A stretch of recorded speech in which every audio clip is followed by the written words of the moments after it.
Today, I want to talk about payroll panic. As a business owner, have you ever experienced payroll panic? Or are you currently experiencing payroll panic? So if you have employees, you know what I'm talking about. The problem is you don't have the confidence in the cash flow or the cash flow and the money in your bank. Payroll's coming up and you're feeling stress.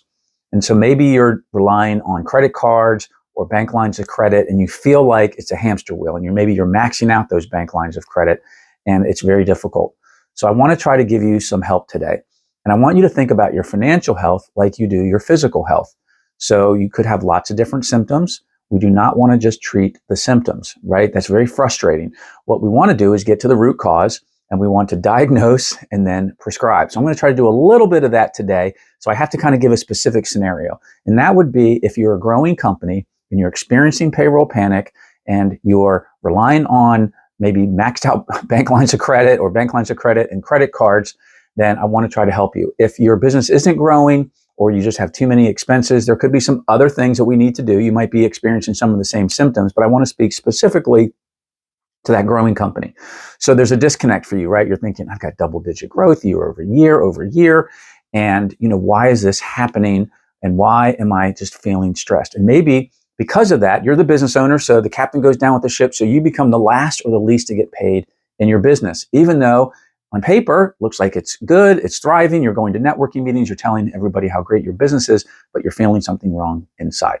So the issue is likely cash flow. So what is the root cause? What is the diagnosis and the prescription? Well, I'm going to try to give you a few hints to that today.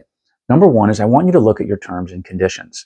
So I'm a big believer in getting paid in full or paid up front for your product or service delivery. And I know the resistance goes up and you say, I can't do that in my industry for whatever reason. And I get that.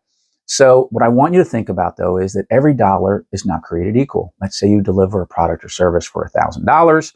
They pay you on day one or at the time of service, it's worth $1,000. But if they pay you 30 or 45 days later, regardless if you say due in 15 days, let's say it just takes time to get paid, you've gone through a payroll cycle or two, you've had to pay vendors, and it's crushing your cash flow. And that $1,000 30 or 45 days later is worth a lot less.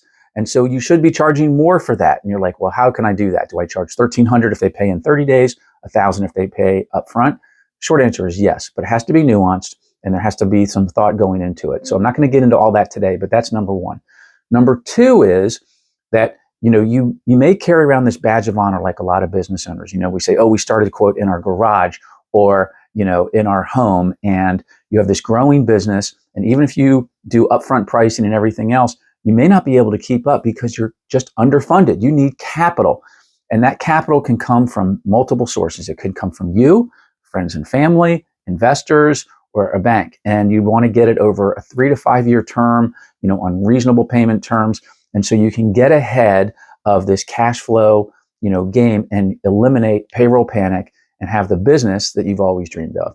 I hope you find this video helpful and continue to follow me. Thank you.